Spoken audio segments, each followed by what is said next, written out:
So yesterday, we talked about SummerSlam in Detroit and how the card is starting to take shape. In my personal opinion, I don't think the card looks all that impressive on paper, with the biggest thing obviously being Roman Reigns versus Jey Uso for the Universal Heavyweight Championship. None of these matches are confirmed as of right now, but you kind of get a sense of where WWE is going with what you see on television. The current match lineup right now is Trish Stratus versus Becky Lynch, Cody Rhodes versus Brock Lesnar. This is just by what we see on television, by the way. Gunther versus Drew McIntyre for the Intercontinental Championship, Ronda Rousey versus Shayna Baszler, Asuka versus Charlotte versus Bianca Belair for the WWE Women's Championship, and Ricochet versus Logan Paul. That would make 7 matches. Rhea Ripley, as of Monday as well, teased a little thing with Raquel Rodriguez. That could be for the World Heavyweight Women's Championship. That would bring the total to 8 matches. But what about Sami Zayn and Kevin Owens and them defending the Tag Team Championships? What about Seth Rollins defending the World Heavyweight Championship? What about everything else that could potentially be on the show? The United States Championship, Austin Theory rumored to be defending against Sheamus. All of these matches are not taking place at SummerSlam. So what is the idea behind all of this? Right now, there's a major shakeup within WWE for SummerSlam and the card that you're going to see in Detroit.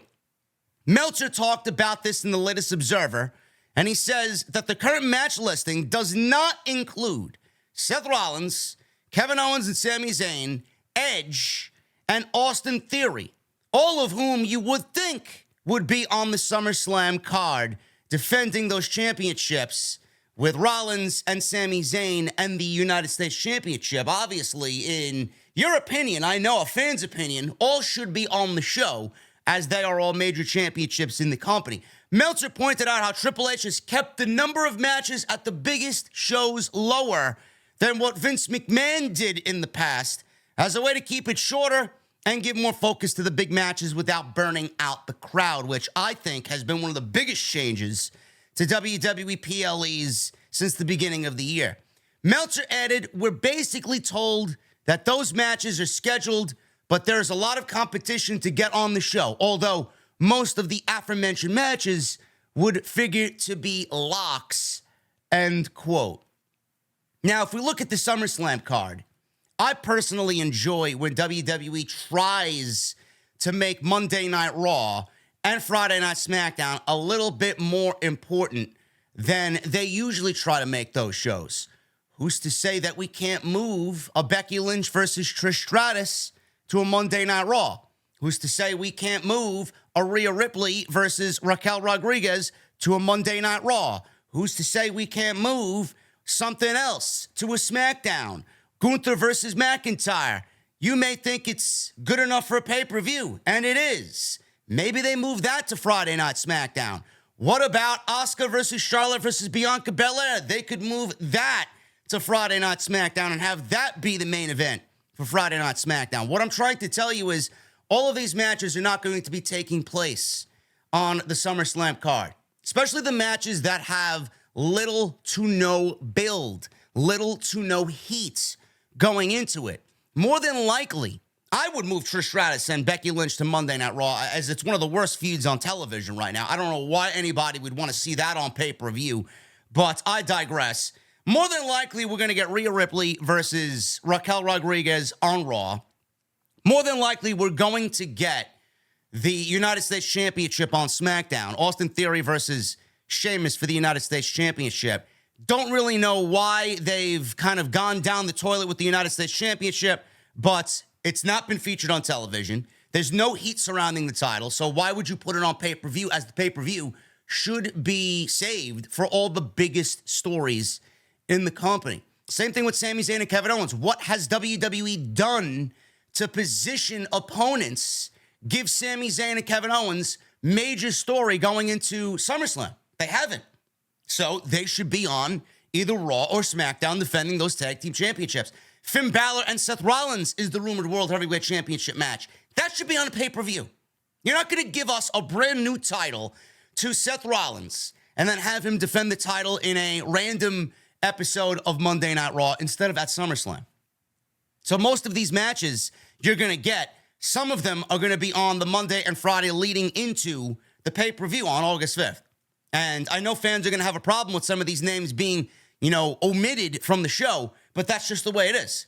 And at the end of the day, I would rather have 7, 8 strong matches on pay-per-view instead of typically what Vince McMahon would do, and that's give us 14 matches on pay-per-view and the show lasts 6 hours long. We don't want it. We don't need it.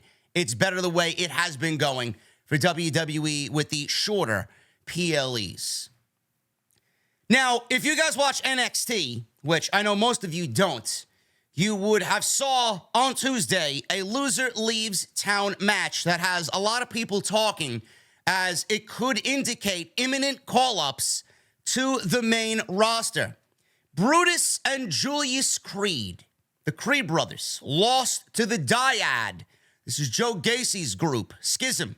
The Dyad is Jagger Reed and Rip Fowler, the grizzled young veterans, or what was the grizzled young veterans in NXT. The Creeds lost the loser leaves town match when a masked man in a red hoodie hit a headbutt to Julius, allowing the Dyad to allow them to win the match. Because of the stipulation, it only made sense for them to go to the main roster if it was a loser leaves town, loser leaves NXT match.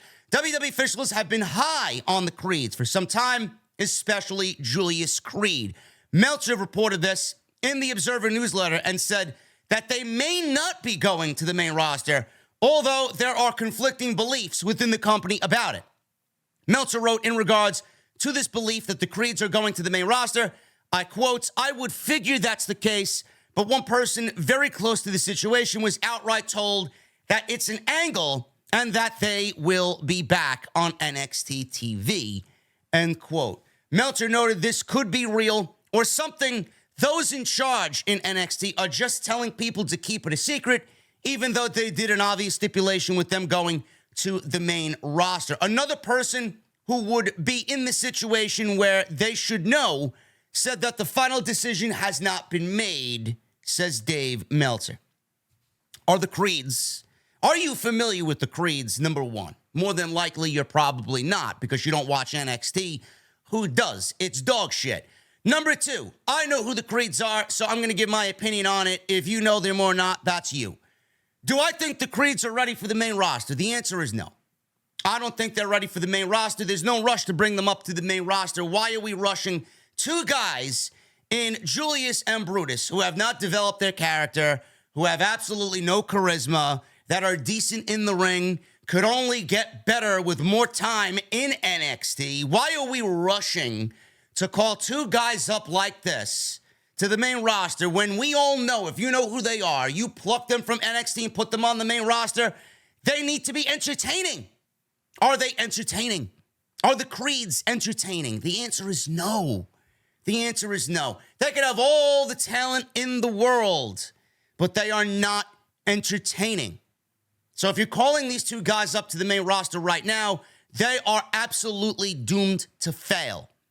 WWE has called up talent from NXT from the draft that they have not even used yet. But you're going to call up Brutus and Julius Creed, who we know are not ready, just like those men and women who were called up from the draft, who we said weren't ready. What happened to them? They haven't even been touched. None of them. What happened to Odyssey Jones? Where's Odyssey Jones? I still wonder where Odyssey Jones was. He hasn't wrestled since the draft. Disappeared. It's on the back of a fucking milk carton somewhere. Why? Why is there a rush? The only person that should be called up from NXT right now is Braun Breaker. That is it. That is it. Everything else can stay the same. Everybody else could use the time down there. Why are we rushing to call talent up that is not ready? Let me know what you guys think about that, as the Creeds more than likely in the same class as Braun Breaker to get called up to the main roster, and I hope it's nothing more than an angle, which obviously you would think they would want to if it is an angle, right? I don't know why they would want a loser leaves town match. Yeah, let's get them up on the main roster. If a masked man interjected in this thing, why don't they finish that deal first and finish that storyline out? It does feel like a story rather than a call-up.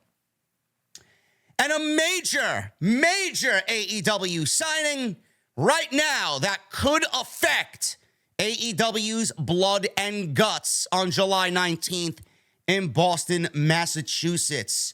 Top free agent Kota Ibushi is on his way to AEW. Fightful Select reports that the talent they talked with backstage this week are of the belief that Kota Ibushi is joining the company in some capacity, specifically for Blood and Guts in Boston. Kota has reduced media obligations in recent weeks and cited that his schedule picking up in the near future was a possibility. One source noted he's planning to work the upcoming AEW show in Boston, Massachusetts. Some talent in New Japan and AEW wondered if the past relationship between Ibushi and New Japan, being that New Japan is involved with AEW, would strain the relationship between the two companies. But right now, Ibushi claims that those issues have been resolved, with the contract offer being made from New Japan for Ibushi to return. On Wednesday's Dynamite, Omega hinted at who the Elite's partner will be in Blood and Guts and noted the person cares about him. Omega and Ibushi are longtime tag team partners and good friends. This actually happened after the show went off the air, with Omega addressing the live crowd in Hamilton, Ontario. Only makes sense. Only makes sense. One of the worst kept secrets in all of AEW right now. I think we all really figured that it would be Ibushi in Blood and Guts, which gives the Elite 5. Now we wonder who is on the team for Blackpool Combat Club. We don't know. We don't know what's going on there. There are a few possibilities. Eddie Kingston obviously could make the flight over from Japan, but that is highly unlikely as he will be competing in the G1, and that's going to take him basically out of contention and take him off AEW television for the rest of the summer, the rest of July anyway. But Eddie Kingston is a possibility. We also have a name being floated around in Chris Hero, or Cassius Ohno was his name in NXT. He could join the Blackpool Combat Club to fight alongside them and get that squared away with them and give them 5. Somebody mentioned Evil Uno. I don't know how that is, but Evil Uno could be that. He could be on the Blackpool Combat Club side as they kind of continue the story with the Dark Order and Adam Hangman Page on the Elite. That is a dark horse pick, but that pick was very intriguing when it got thrown in my direction. What about, if you guys remember, what about Santana of Santana and Ortiz, LAX? Santana is due to come back any week now. He is ready to go. I believe he is cleared. He's been out for a very long time. He actually got injured in the last Blood and Guts match that he was in. So it took him all this time to get right. What if it's Santana and they introduce Santana as somebody who's obviously friends with Eddie Kingston, and he comes as a recommendation from Eddie Kingston to join the Blackpool Combat Club? That could be a great way for him to get in and be with the Blackpool Combat Club if LAX is not going to be a thing anymore. Just throwing that out there as well. So we do need one more for the Blackpool Combat Club, as now the Elite has their 5th in Kota Ibushi, and that will hopefully be unveiled in the coming weeks as we have Blood and Guts taking place on July 19th. Thank you guys very much for all of your support. If you did enjoy this video, make sure you hit that thumbs up, hit that subscribe button down below, turn on the bell for notifications, and go check out all the other content on the channel. There is plenty of it, and I will be live tonight for Friday Night SmackDown live from Madison Square Garden. Should be a big show. The trial of the Tribal Chief tonight for Roman Reigns. Hit that thumbs up. Let's try for 1,000 likes minimum, and I'll see you tonight right here from the Beer Garden on the Friday Night SmackDown post show right here on OTS. I'll see you guys later.